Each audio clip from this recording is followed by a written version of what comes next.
Good afternoon. I hope you're doing well. We're ready for chapter 12, but before we get into that, I want to do a little bit of review over chapter 11 because 11 and 12 really are very closely connected. Remember, one of the things we saw in chapter 11 is that competition benefits consumers. Competition between firms results in consumers getting the products they want at the lowest possible price. We saw this in an example. We said, what if you have a competitive market where firms are in long run equilibrium? They're right here, and each small representative firm is there. Notice the price and the average cost are equal, so that means that the firms are making zero economic profit. They're doing as best as well as they can do elsewhere, but they're not doing any better than that. They are covering all of their costs, but they're not doing any better than that. Okay, and we said they start out in this situation, and if consumers now decide that they want more of this product, will these producers have an incentive to provide it for them? We're making an assumption that the producers are focused on what's good for them. They're focused on how they can make profit. Now, we're not saying that that's what, in a moral sense, producers should do. We're not saying that they should be unconcerned about consumers. Adam Smith certainly would not have said that. But we're making the assumption that if the firm is focused on what is best for its long-run health, okay, making profit, then when, even under those conditions, the firms have an incentive to respond to this increased desire of consumers for this product. Because when consumers want more, that means demand shifts to the right. In the short run, we see that the price of this product goes up. And producers, even if they only care about themselves, have an incentive to respond because each producer will get maximum profit by producing where, as always, MR equals MC. At the new higher price, that means marginal revenue is horizontal at that price. And so the firm will now maximize its profit by charging the new higher price and producing right here. Each individual firm is expanding production, so total output goes up. Consumers are getting what they want. Okay, they're having to pay a higher, excuse me, they're having to pay a higher price to get it, but they are getting more of this product that they want. The higher price is a great incentive. It's a signal. It tells the producers, consumers want more of this, and it is an incentive for the producers to respond to that. Each individual firm is producing more. In total, consumers get more. But we said that in the long run, it's even better for consumers because the higher price means that producers are now making profit at their new higher quantity. Their average cost is here. Clearly, since their price is here and their average cost is here, they're making a profit. The profit would be that amount per unit, and then the total profit would be the area of that rectangle there. Okay, the gap there, price minus HC, is the per unit profit. The distance here is the number of units. So the area of that rectangle is the profit. The existing producers, they love it. That's what they want to do. They want to make profit. What they don't like is that over time, that profit will lead to the entry of new firms. As new firms enter, that causes the short-run supply curve to shift gradually to the right. More is going to be produced because you've got more firms producing in the market. Now, the original firms, they don't like that entry. In fact, In some cases, they try to do things to prevent entry from occurring, like trying to get the government to create barriers so that new firms can't come in and enter. But if this is truly a competitive market, they won't be able to keep these new firms out. And as the new firms enter, supply shifts to the right. Think about what happens when supply increases. The price is going to go down.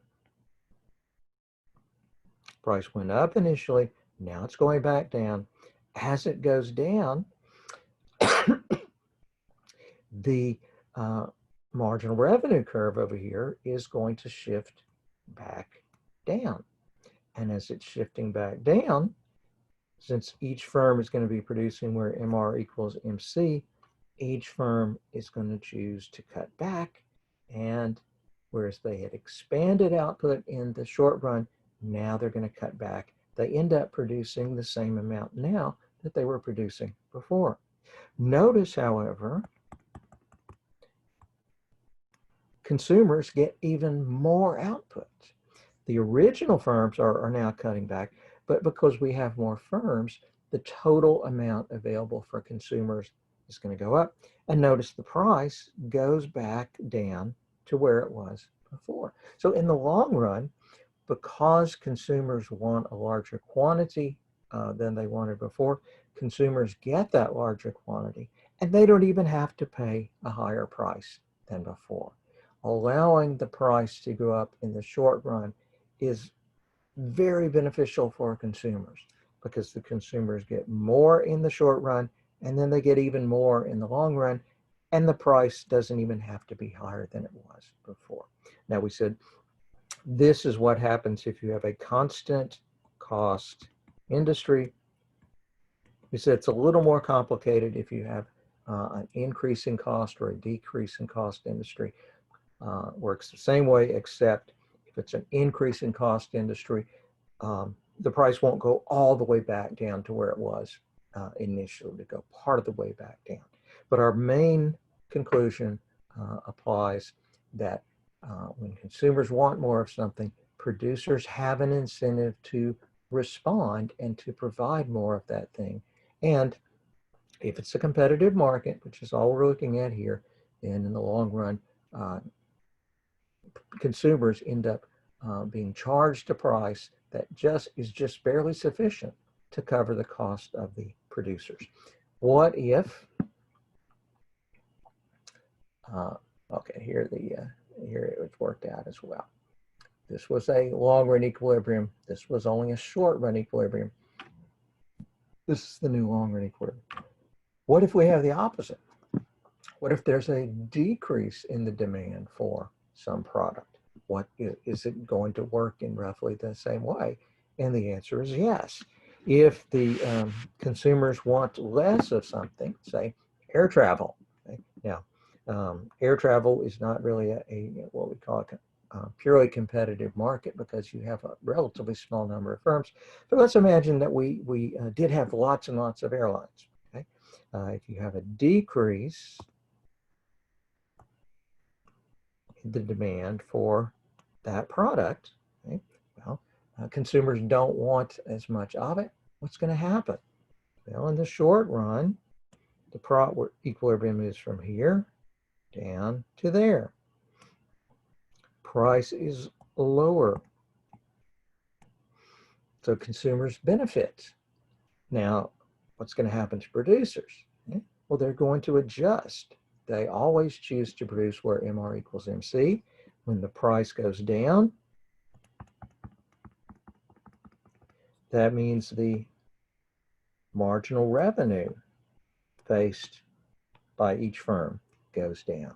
And the firm will now choose to produce where MR, the new MR, is equal to the new MC. So it's going to be here. Representative firm chooses to cut back, not produce as much. And you can see the total amount produced by all the firms is going to go down. Okay? What does this do to profit? Well, we can see it right here. With this lower price, okay, firms are producing the smaller quantity. Where's their profit? Okay? Well, it's going to be negative because at this new quantity, we have to ask what is their average cost. We read up to the average cost curve. So their price is here, their average cost is way up here.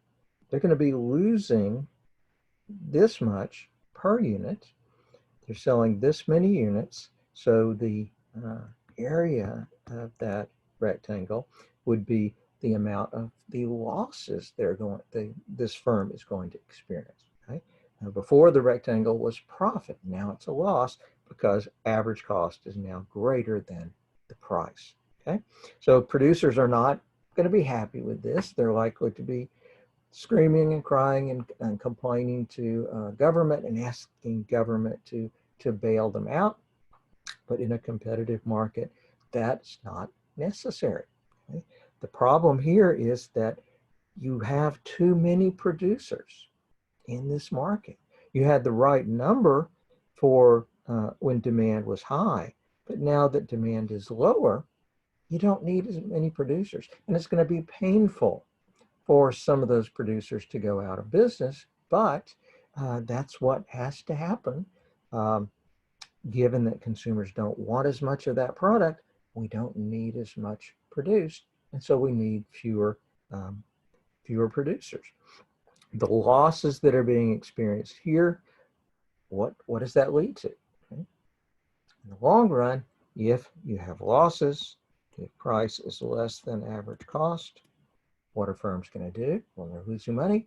They say, we can do better elsewhere. And so some of these firms are going to go out of business.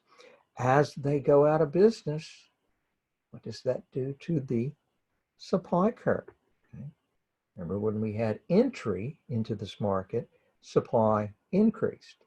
If we have exit, supply decreases. So over time, as firms are leaving this market, the supply curve is going to gradually shift to the left, okay? And eventually it's going to shift until it is shifted over to this new short run supply curve. In the short run, the price went way down.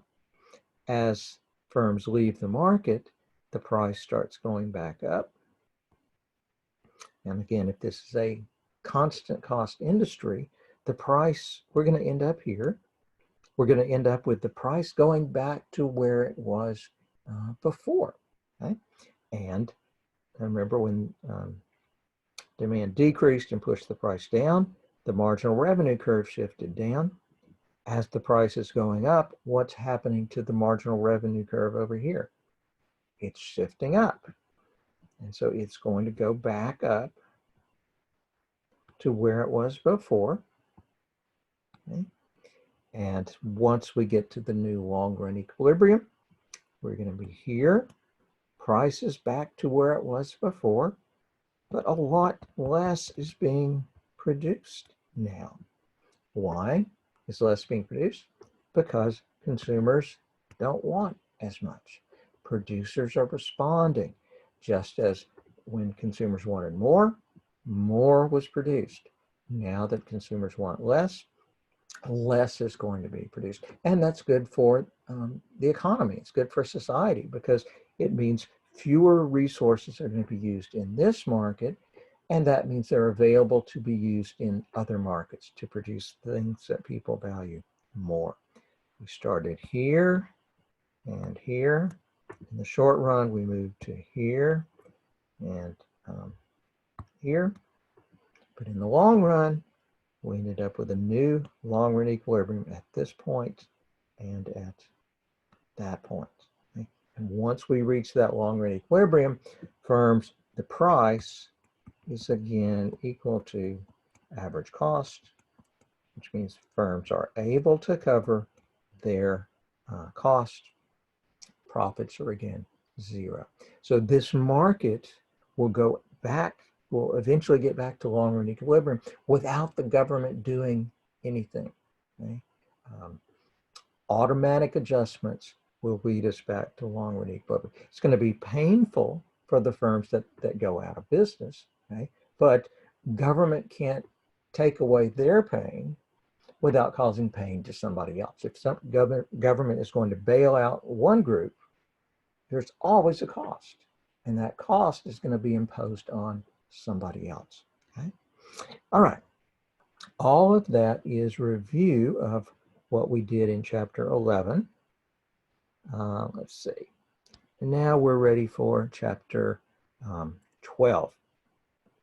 Chapter 12 talks about the invisible hand principles.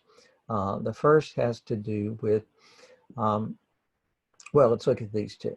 The first has to do with the question, if we look at a particular industry, for whatever quantity of output is going to be produced, will that output be produced at the lowest possible cost? In other words, what if we're going to produce 500,000 automobiles? We would like to produce those 500,000 at the lowest possible cost to producers, okay? Because that minimizes the cost to society as a whole. Is there reason to believe that in a free market, the total cost of producing those 500,000 cars will be minimized? We're going to see that there is reason to believe that. And it has to do with the fact that firms have an incentive to maximize their profits. Okay? Because they're trying to maximize their profit, they end up minimizing the total cost of the amount that is produced by the whole industry. Okay? The other invisible hand property has to do with the question, will output or will resources be balanced appropriately across industries? Okay? Will we end up with the right amount of cars, the right amount of wheat, the right amount of computers being produced? And we're going to see that the entry and exit signals, the fact that when you have profit being earned, that leads to entry. When you have losses being earned, then that leads to exit. We're going to see that leads to a balancing of production across different industries. Well, how is that going to work? Here, this is kind of a statement of, looks rather wordy. I'll let you read that. We're going to go on and explain what that really means. Okay, we're going to start with a very simple example. Okay? Let's say that we have an industry where they're just, it's agricultural. There are only 2 farms, and they're both owned by the same person. Okay? But each farm has a different cost curve. Okay? And let's say that you know that you want to produce a total of 200 bushels of wheat. Okay? So what do you need to do in order to make sure that you produce those 200 bushels of wheat at the lowest possible cost? Okay? Let's say that it turns out that one farm is more efficient than the other farm. Okay? Firm 2, let's say, is more efficient than firm 1. And more efficient really means that its costs are lower, such as what we have here. Okay? Notice we got farm 1, farm 2. Each curve or each farm has its own marginal cost, and you can see that farm 2's cost curve is below farm 1's cost curve. You can see that for if they produce 200 bushels, the marginal cost of that last unit is going to be 10. If farm 2 produces it, the marginal cost of that last unit is going to be 5. Okay? And also, look at the first one. The first unit, the marginal cost would have been down here. For the farm 1, the marginal cost would have been higher than over here. So there's no question that farm 2 is more efficient than farm 1. If somebody said, I'm going to give you a farm, which do you want? You would clearly say, I want farm 2. It's a better farm. But what does that imply? Since farm 2 is more efficient, does that mean that, remember, farm 2 is more efficient. Remember, we're assuming that the goal is to produce 200 bushels and to produce those 200 at the lowest possible cost. Since farm 2 is more efficient, does that mean we should just use it to produce all 200 bushels? It might seem like that would be a reasonable thing to do, have everything produced at the more efficient firm, but that is not a correct conclusion. It turns out that the way to produce the 200 units most efficiently is by using both of these farms, even though farm 1 is in a sense less efficient. And this is, we're not just interested in farms here, okay? There's a principle here that applies to every production of every product, okay? And it's extremely useful to understand. Okay, whoops, let's go back. Think about what would it cost if you're going to use only farm 2, okay? What would it cost, or how would we represent the cost of producing 200 units? If you recall, the marginal cost curve, if you pick, for the first unit, okay, read up to the marginal cost curve, that's the cost of producing that first unit, okay? And for the second unit, reading up to the curve, that's the cost of producing the second unit. If we calculate the marginal cost, or the area under the marginal cost curve, all the way out to 200, okay, that will give us the total cost of producing 200 units with farm 2. Okay? So the area under the marginal cost curve out to 200, that would be the total cost of producing everything with farm 2. Likewise, if we wanted to produce everything with farm 1, that would be the area under the marginal cost curve all the way out to 200, okay? And I think just visually you can see this area is greater than this area. So, if you have to use only farm 1 or only farm 2, clearly you're going to use farm 2 because the total cost of producing there will be lower. The question we have to deal with is there an even better way to do it? Is there something we can do that would be better than producing all 200 with farm 2? And now we're at a point where we can show that we can do better than that. Okay? Take a look at this.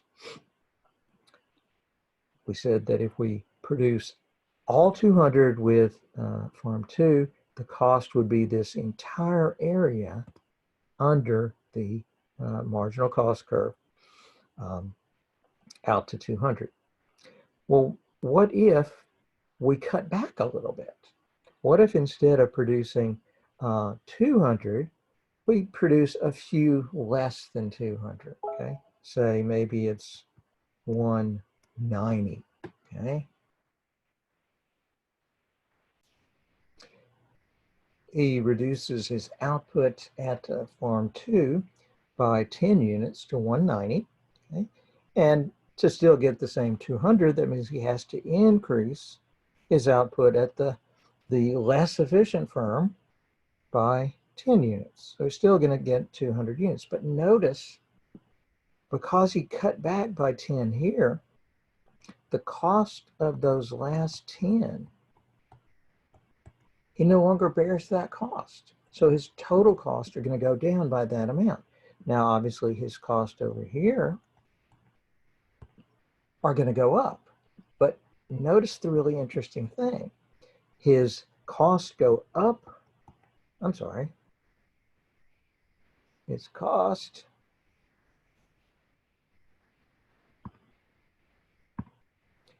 go down.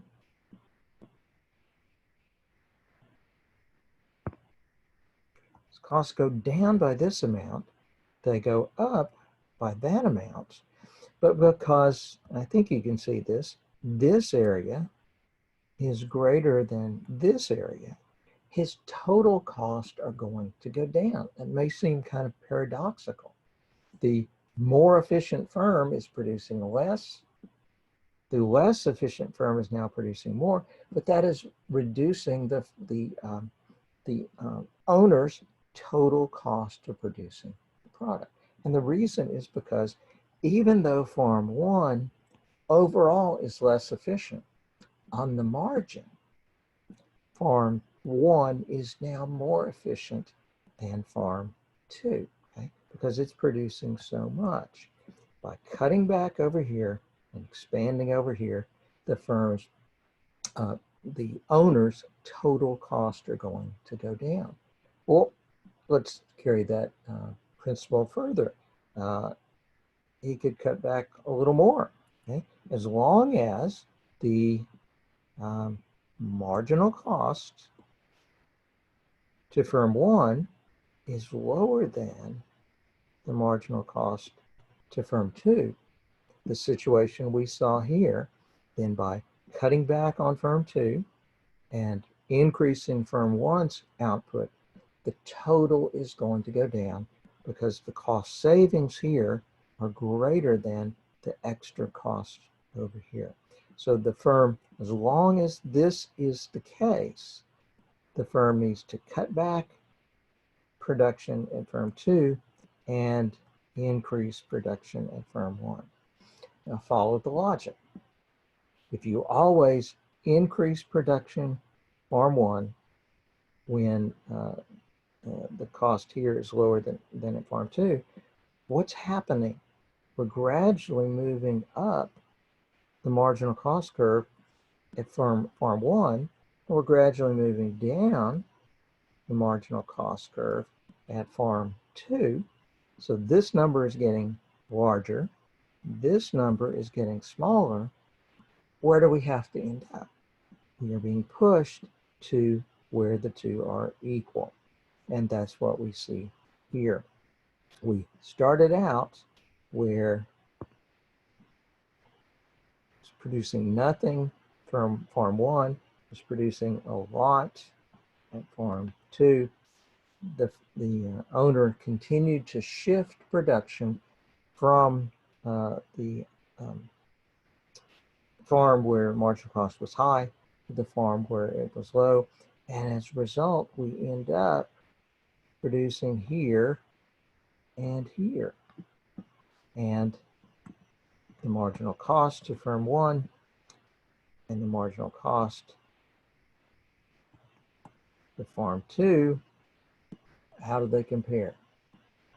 We end up where those two marginal costs are equal. And when we get to that point, we have gotten the total production cost as low as possible. And the way we do it is by simply adjusting output, looking at the cost, marginal cost from farm 2, marginal cost for farm 1, and continuing to adjust until we get to an allocation where these two marginal costs are the same. That is the key to minimizing the total production cost of producing the 200 units that are being produced. Okay? Now that was a situation where we're only looking at one product, wheat, and we only wanted 400 or 200 units being produced. And it was relatively easy because we only had two farms, and they're both owned by the same owner. So that owner, he would know the cost curve for his farm 1, he would know the cost curve for farm 2, and he could try to figure it out. Okay? It's a relatively simple situation. What if we have a situation that is dramatically more complicated? What if there aren't two firms? What if there are 400? Okay? And what if they're not owned by the same person, they're owned by different people? That's going to be rather complicated. Or, that's one situation. The other situation to consider is, what if we have 400 firms, but what if they are all run by a government planner, as you would have under a socialist type system, where the government owns all the firms, so the government is the one who makes this decision. The question we're considering is, will production be allocated across these 400 firms in a way that will minimize the total cost of the output that is going to be produced? Okay? How could that possibly work? Well, let's think about, what if we are using government planning, and what if you are the government planner? It's your job to look at these 400 firms and try to figure out, how can we produce the amount we want at the lowest possible cost? Think about what you're going to have to know, what information you have to have. In our example where we only had 2 farms, we said to minimize the cost of producing the total output, then the marginal cost for farm 1 had to be equal to the marginal cost for farm 2. Okay? In this situation, we have 400 firms. Okay? You're the government planner. You don't have to just equate marginal cost for the first firm with marginal cost for the second. You've got to somehow do it for the third and for the fourth, all the way out to the 400. Okay? Think about the difficulty of your job. If you're going to achieve the goal of minimizing the amount produced in total, then you have to equate the marginal cost of all 400 of these firms. Okay? And how are you going to get that information? Well, you're going to have to go to producer 1 and try to get him to give you this information. You're going to have to go to each of these firms and say, tell me your cost of production. And we have to ask, do they have an incentive to tell you honestly? Okay? And that's not really going to be the case. They have an incentive to not honestly give you accurate information about their cost. So if you're the government planner, you've got a very difficult thing you have to do, and you don't have the information you will need. So you've got a big problem. What if instead we depend on a free market economy? What if we have the 400 firms, each firm is owned by a separate owner? Okay? To produce the total quantity produced efficiently, we still have to satisfy the same goal, or the same condition. The marginal cost for the first firm needs to be equal to the marginal cost for the second firm, and the third, all the way out to the 400th. Okay. Is there any chance that these 400 firms are going to cooperate with each other and try to achieve this objective? Well, no, they're not going to cooperate with each other. They are competing against each other. And that's exactly why this is going to work. What do we know firm 1 is going to do? Well, in a competitive market, we said that each firm is a price taker. And what does the firm want to do? He wants to maximize profit. And in order to maximize profit, where does he have to produce? He has to produce where his marginal revenue is equal to his marginal cost. Okay? But remember, we're talking about competitive markets. And so marginal revenue is equal to what? In a competitive market, firms are price takers. Every firm says, my marginal revenue is just equal to the market price. Okay? So firm one is going to equate his marginal cost to the market price. He's going to choose to produce the level of output where his marginal cost equals the market price. What is firm two going to do? Well, he wants to maximize profit, so he has to produce where MR equals MC. His marginal revenue is equal to the market price. So firm two is going to produce where his marginal cost is equal to the market price. Okay? And firm three is going to do that, and firm four, all the way out to firm 400. They are all setting their marginal cost equal to the market price. And since the market price is the same across all of these firms, that means because they are doing what is best for them, because they're doing what will give them the most profit, we end up where firm one's marginal cost will equal firm two's, will equal firm three's, all the way to firm 400. They are not trying to minimize total industry cost. They're trying to maximize their own profit. But as they do that, each is setting its price equal to, or its marginal cost. Whatever. Each firm is choosing to produce at a level of output where its marginal cost is equal to the market price. And as a result of that, even though they're not intending for this to happen, all of these marginal costs are equated, which means the total cost of producing the total amount produced in the industry is going to be at a minimum. And that's exactly invisible hand number one. We want the total quantity produced to be produced at the lowest possible cost. And we see that in a free market, where firms are allowed to do what is best for them, we do achieve that. Whereas if we said, no, we want to have government figure out the best way to do it, it's pretty hopeless. You let the market do it, then there's every reason to believe we're going to achieve that outcome. Okay, and this is just a restatement of what I just said. Moving on, self-check.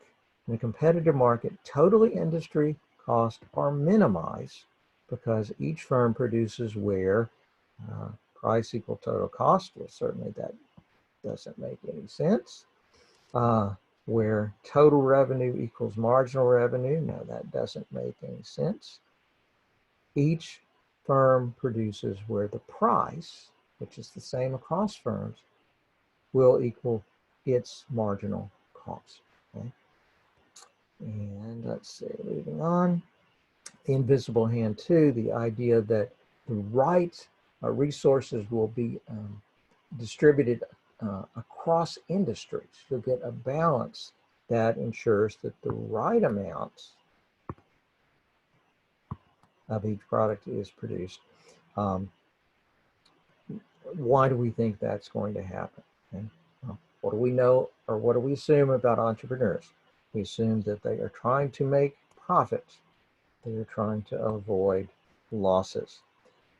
Profit is a signal that labor and capital are being used productively to give people what they want. When you have an industry where high profits are being made, that means that firms are very successfully producing. They're taking resources that have a certain value, and they are creating output that's worth a lot more than the resources they started with. They're being very successful at creating value if they're making a lot of profit. If you have an industry where they're losing money, okay, then that means that they are taking resources that have a certain value and they are using those to produce output that's worth less than the resources they started with. Okay? So when, as entrepreneurs are trying to make profit and trying to avoid losses, that means they have an incentive to shift resources, both labor and capital, into markets where lots of value will be created. And if there's an industry that's losing money, that means that's an industry that is not creating much value, if at all. They have an incentive to leave that industry and move into an industry where lots of value will be created. Okay? And this is just another way to say what I just said. Resources flow from low profit industries to high profit industries. If price is greater than AC, that means profits are high, and that means there is an incentive for resources to move into that industry. And as resources enter that industry, supply increases, the price goes down, profits are eliminated. Profits are not a bad thing. Profits are a signal that firms are doing something right there.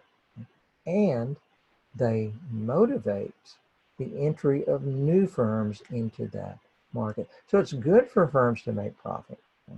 But partially it's good because that will lead to entry, and that entry will cause those profits to diminish. If you have losses, then that means that price is below average cost, and labor and capital are going to leave that industry. Okay? Notice the profit rate in all competitive industries will tend toward the same level. Okay? That's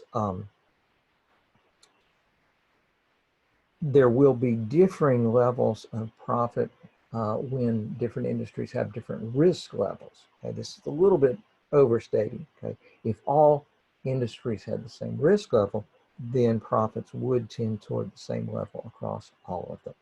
Because think about why that is. If you have a high profit industry, you're going to have entry into that market, prices are going to go down, profit is going to go down. If you have losses in an industry, then you're going to have exit from that industry. Supply decreases, price goes up, losses are eliminated. You end up moving to a zero economic profit, which is sometimes called a normal profit. The book talks about the elimination principle, right? And that is just the idea that if firms are making above normal profits or positive economic profits, those will tend to be eliminated by entry. And if firms are not making a positive economic profit, if they're not covering all their costs, they will tend to be eliminated by exit. Markets are self-adjusting, and they tend to push markets or to push industries toward a zero profit long run equilibrium. All right, we can look at that, and this is just a statement of the two invisible hand properties. Okay, should or notice competitive markets align self-interest with the social interest. That is so important. When you have competitive markets, then if you have a firm, even if he only cares about himself, if he's going to do what is best for him in order to make profit, he has to give his customers what they want. What's good for him is also good for his customers. Competition is great for consumers. It's great for efficiency. Unfortunately, not all markets are competitive. Later on, we'll talk about antitrust law, which is a part of the law that attempts to make markets more competitive. That is a commendable goal. Antitrust law has not always achieved that goal. In many cases, it has actually had the opposite of effect. Often government does things that do not increase competition, they actually decrease competition. What we've seen here is the reasons why competition is a really good thing for consumers and for efficiency. All right, I believe that's it.